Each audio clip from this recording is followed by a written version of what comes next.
The bank notification should have been my first warning. It said there was strange activity on my account, but I was swamped with work, buried in spreadsheets and phone calls with clients. I barely looked at my phone before putting it aside. It wasn't until later, after my second cup of coffee wore off and I finally caught up on emails, that I checked my account. My heart dropped.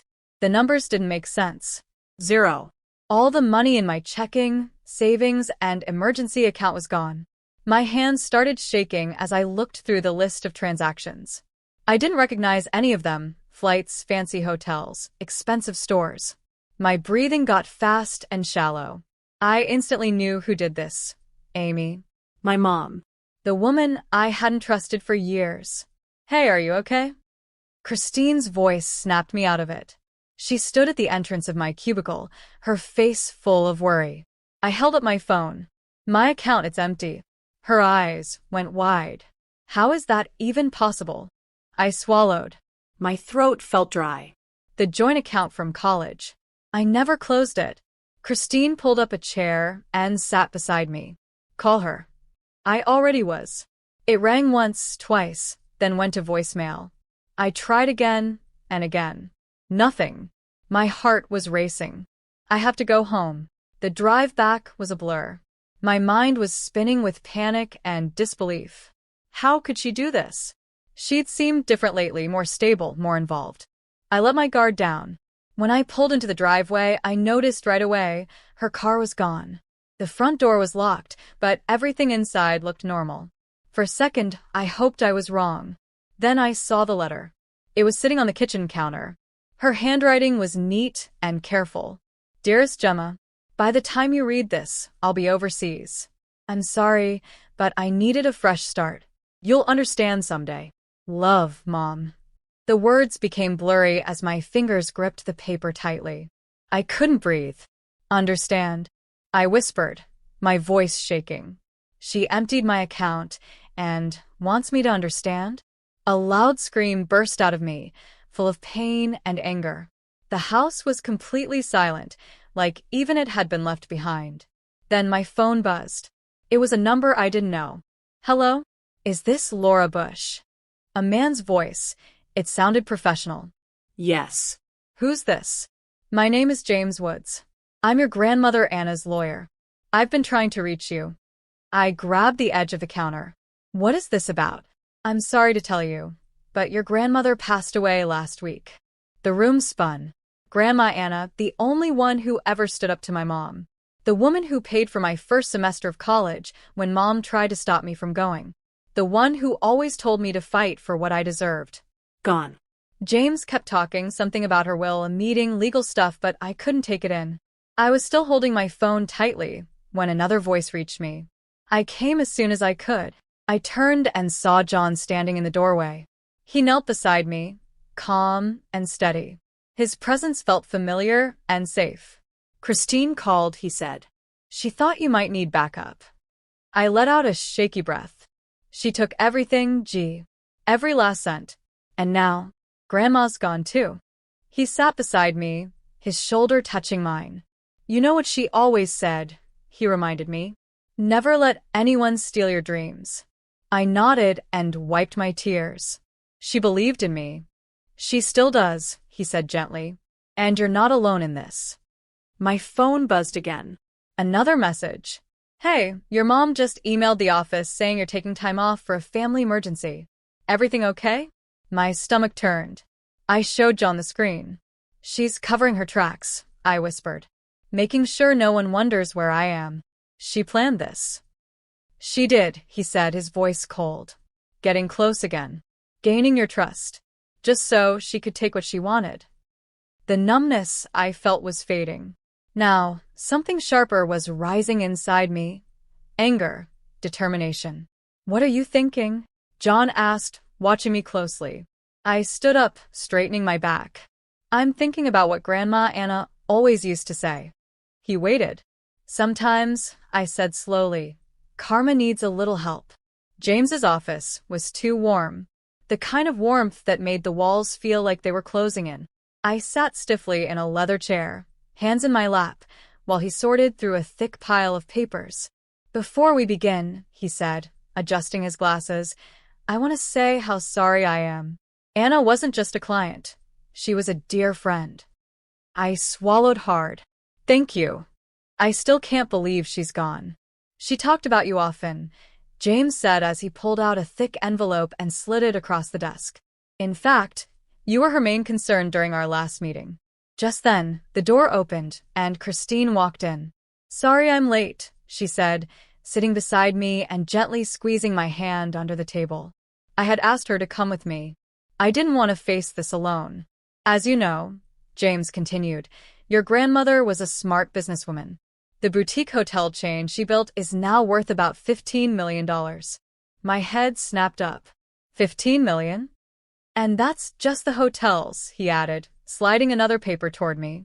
There's also her personal belongings, investment accounts, and several properties. Christine gripped my hand tighter. I could barely focus on the numbers. Only one thought kept repeating in my mind. Mom. She left everything to you, Laura, James said. Every asset, every building, every cent. I could hardly breathe. But what about my mother? James's face turned serious. Anna was very clear. She didn't include Amy in the will. She said, and I quote, my daughter has taken enough. A shaky, shocked laugh came out of me. Mom is going to lose her mind when she finds out. She already knows, James said quietly. She's been calling my office every day, threatening to fight the will. From New Zealand, I muttered. How convenient. There's something else, James said as he opened a drawer and pulled out an old leather journal. Anna left this for you. She asked me to give it to you in private. The journal looked old and soft from use. I ran my fingers over the cover, then opened it to a page that had been marked. My dearest Laura, if you're reading this, I'm gone. But I've watched you grow into a strong, capable woman, even though Amy tried to keep you under her control. The money I left you isn't just wealth, it's freedom. Use it wisely. And remember, sometimes the best way to deal with a snake is to let it think it's winning until it falls into its own trap. All my love, Grandma Anna. My hands were shaking as I closed the journal. The door opened again, and Christine came back in alone. You okay? She asked, sitting beside me. I looked at the journal, then at her. She knew, I whispered. Somehow, Grandma knew Mom would pull something like this. What are you thinking? Christine asked. Before I could answer, my phone lit up with a message. It was an email from my mom. Anna's death is such a shock, darling. I know this must be a hard time for you. We should talk about the will. I'm sure we can work something out. Call me. Love, Mom. Christine read it over my shoulder and shook her head. She's unbelievable, she said. She steals all your money, runs away, and now she still thinks she deserves part of the inheritance? I stood up and started pacing. You know what's crazy? A part of me still wants to believe her, I said. That's how convincing she is. Even now, she almost has me fooled. Christine crossed her arms. So, what's the plan? A plan was already forming in my mind, clear, bold, and a little scary. We let her think she's winning, I said slowly. Tell James to accidentally mention that I'm thinking about sharing the inheritance. Christine's eyes widened. You want her mom to come back? I picked up Grandma's journal. Fine, I whispered. Let's give her a reason to come home. The master bedroom had always been off limits to my mom. It was the one room in Grandma's house she had never been allowed to enter. Now it would be the perfect trap. She's going to love this, Christine said as we stood in the doorway, looking at the room. She'll think she's finally won. I fluffed the pillows and made sure everything looked perfect, fancy, comfortable, safe. And then she'll walk right into the trap, Christine added with a grin. We had hidden cameras in every corner. The safe in the closet was filled with fake but expensive-looking jewelry, and it was set to start recording when opened. The laptop in the room had tracking software. Every email she sent, every call she made using the house's Wi-Fi would be sent straight to me. Christine's phone buzzed. She booked a flight, she said. She lands tomorrow morning. Perfect. The next morning, John waited at the airport holding a sign with Mom's name on it. She walked out of the terminal in designer sunglasses, pretending to be modest. "Where's Laura?" she asked, looking around. "She's busy with the hotels," John said smoothly. "She asked me to pick you up." As they drove to the house, I watched everything through the security cameras. I saw how her eyes moved around, taking everything in. She smiled when she saw the master bedroom. That night, while sitting in my office, my phone buzzed. A text from Mom. "Darling, I know I've made mistakes, but let's talk. We're family. We can figure out what's fair together." I looked at the message. Then I looked at the live camera feed. She was already trying to open the safe. "She thinks she's tricking me," I said. Christine leaned over my shoulder. "But she has no idea what's really happening." I typed out a reply. "Of course, Mom. Let's talk." I hit send. On the camera, she smiled as she read my message. "Game on," I whispered. The master bedroom sparkled under the soft light of the chandelier. The silk curtains moved gently with the night breeze. This room had always been my mother's dream, to live here, to be seen as the true heir to Grandma Anna's empire. Now it was her golden cage. "This is next-level mind games," Christine said, standing in the doorway. I loved how it looked. The closet was filled with fancy designer clothes, each one still with a security tag. The safe in the corner sparkled with shiny jewelry, not real, but good enough to catch her attention. On the desk sat a modern-looking laptop, already loaded with fake money documents. "She won't be able to resist this," I said softly, tapping on my phone. David, our tech guy, had set up the whole room. Every drawer, every cabinet, and every device had hidden cameras. If she tried to open the safe, use the computer, or send an email, it would all be recorded. John walked in and dropped a stack of papers onto the desk. "Here are the final pieces. Fake property papers, fake investment deals, all pointing to things that don't really exist." I flipped through them and nodded. "Good. She'll think she's found her next big score." Christine crossed her arms. "So, what's the plan in the end?" "We let her think she's in control," I said, glancing at the live camera feed on my phone. "Then we let her trap herself with her own greed." As soon as Mom arrived, she put on her best act. "Oh, sweetheart," she cried, wrapping me in a hug that smelled like expensive perfume and lies. "I've missed you so much." I didn't hug her back. She pulled away slowly, her hands staying on my arms as she looked at my face. "I know I made mistakes, Laura," she said. "I just want to fix things." "Of course," I said with a smile. "That's why I wanted you to stay here, so we can rebuild." Her eyes flashed with something cold and sneaky. "I'd love that," she whispered. I led her to the master bedroom. The second she walked in, I saw it, the greedy look on her face. Her fingers touched the fancy furniture, the soft velvet bedding, the shiny wooden vanity. "It's beautiful," she whispered. "It's all yours while you're here," I replied. She glanced at the closet, the safe, the laptop. I had to work hard not to smile. "Take your time getting settled in," I said, pretending to be warm. "We'll talk later." As soon as I stepped out, I opened the live camera feed on my phone. Mom didn't waste a second. First, she opened the closet and ran her hands over the designer clothes. Then, she moved to the safe, trying a few codes before giving up with a sigh. Next, she sat down at the desk and opened the laptop. Her eyes grew wide as she read through the fake documents. Just like I expected, she took out her phone and started snapping pictures. Christine watched over my shoulder and smiled. She's making her move. By the next morning, Mom had already reached out to a few possible investors. "She's been emailing and calling real estate agents and money backers," David reported.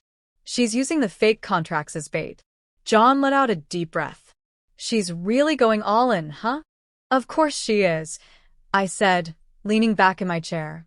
"This is the biggest scam she's ever tried to pull." Christine glanced at her phone.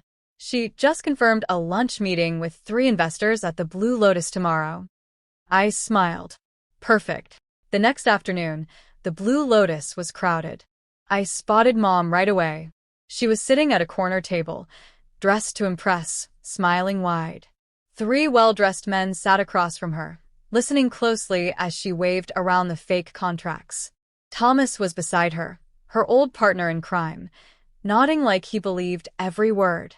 I headed to the bar, where Christine was sitting with a martini. Her phone was propped up carefully, filming the whole thing. "She's promising them early access to hotel investments," Christine whispered.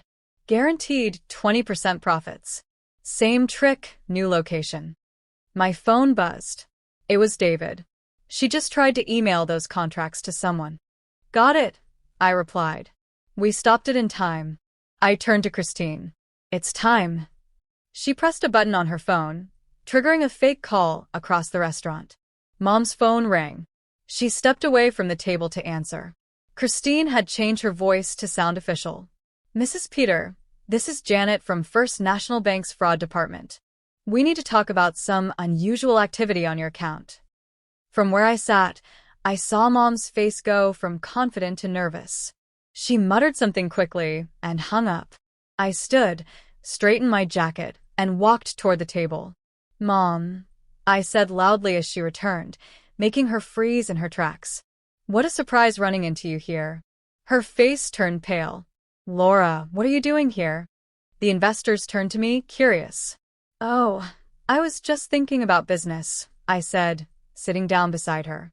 I picked up one of the fake contracts and held it up. "Like these." One of the investors frowned. "You know about these deals?" "Of course," I said, smiling at my mom. "It's amazing, really, how someone can make up fake contracts using old hotel names and false numbers." The investors suddenly looked very serious. "What?" one of them asked sharply. Mom forced a laugh. "Sweetheart, you must be confused." I took out my phone and tapped the screen. A security video started playing. It showed her in the master bedroom, taking photos of the documents and trying to open the safe. The investors jumped to their feet. "This is a scam," one of them said angrily, throwing the papers down. "I can explain," Mom said, panic rising in her voice. But they were already leaving. Thomas tried to sneak out, but Christine stepped in front of him. "Not so fast," she said firmly. Mom turned to me, her voice shaking. "Why would you do this to me?" I looked her straight in the eyes. "Because you taught me how." Her perfect act finally fell apart. "You ruined me," she whispered. "No," I replied coldly. "You ruined yourself." I looked around one last time at the mess she had made, the lies, the shame, and then I turned and walked away. Total embarrassment. Public shame. And the best part? She never saw it coming. Later, she sat across from me in an office. Her shoulders were slouched, no longer proud or proud-looking. She didn't look anything like the confident woman who had walked back into my life just days ago, dressed in fancy clothes and full of fake charm. That mask had finally broken. "You set me up," she whispered. I leaned back in my chair, hands folded. "No, Mom. "I just let you be who you really are." Her hands tightened in her lap. "I was going to pay you back." I let out a sharp breath and shook my head. "That's always your excuse, isn't it? You always say you'll make things right later. But you never do. You keep taking and promising to fix it someday." Tears filled her eyes. Real ones, not the fake ones she used so many times before. "Laura, I know I've done awful things, but I'm still your mother." I looked at her, the woman who had used me like a tool, like a backup plan, like a way to get what she wanted. "I know," I said softly. "That's why I'm giving you a choice." She blinked. "A choice?" I slid an envelope across the desk. "Inside is a one-way ticket to Idaho. A small town. Quiet. No more scams. No more tricks. Just a chance to start over." Her fingers shook as she picked it up. "And if I don't take it?" I placed a second folder on the desk. "Then I give this to the police. It has everything, proof of your lies, your scams, statements from people you hurt. I press charges. You'll lose everything. And this time, there won't be a way out." Silence filled the room. She looked down at the ticket. "Idaho," I said. "A quiet town, a small job, an apartment, and enough money to last 7 months. After that, you're on your own. No tricks. No shortcuts. A real life." She looked up at me. "And You think I can just change? I don't know, I said honestly. That's up to you. She let out a bitter laugh. I don't deserve this. No, I said. You don't, but I do. Her eyebrows pulled together. I deserve to know I at least tried, I said. Tried to break the cycle. To walk away knowing I gave you a real chance to be better. Her hands tightened around the ticket. When do I leave? Just then, the office door opened and John walked in. He looked at me with a question in his eyes. I nodded. She's ready. Mom rose slowly, looking at me, then at the envelope. You're really sending me away? You did this to yourself. For a moment, I thought she might argue, try to twist things one last time. But instead, she let out a shaky breath and gave a small nod. She walked toward the door, then stopped. You really are Anna's granddaughter, she said softly. She would have been proud. I watched her walk out. The door closed behind her. Only then did I finally let out the breath I'd been holding.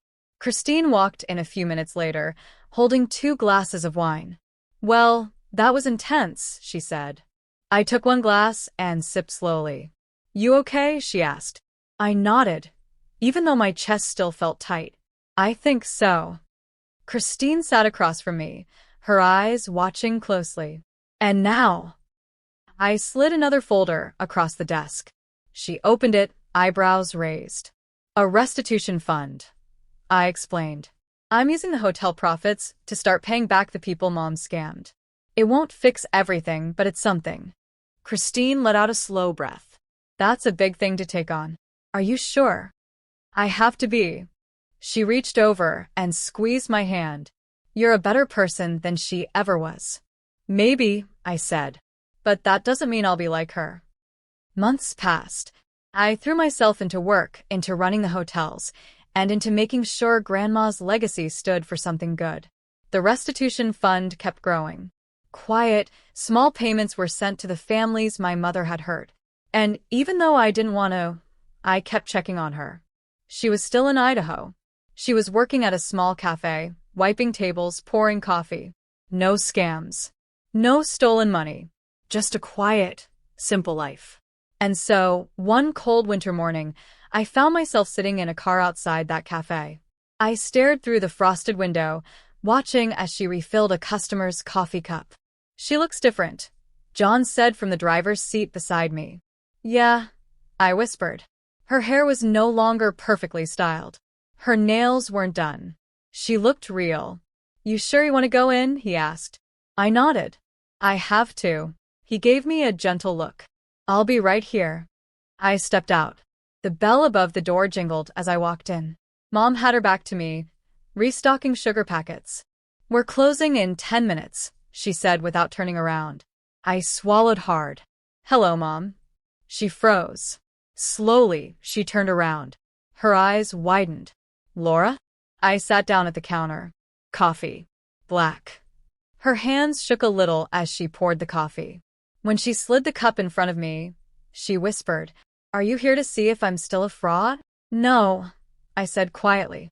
I already know. Her lips pressed together. I took out an envelope and slid it across the counter to her. Her fingers shook as she opened it. Inside, wrapped in soft tissue paper, was Anna's silver mirror. Her breath caught. Why? I looked into her eyes. Because change has to start somewhere. Tears filled her eyes. She reached toward me, but then stopped herself. I didn't move. She gave a small nod, swallowing hard. Will I see you again? I thought about everything. The lies, the betrayal, the hurt. And still here we were. I stood up. Maybe. Then I turned and walked toward the door. Just before I stepped outside, I looked back. She was holding the mirror close, staring into it. For the first time, it looked like she was really seeing herself. And for now, that was enough.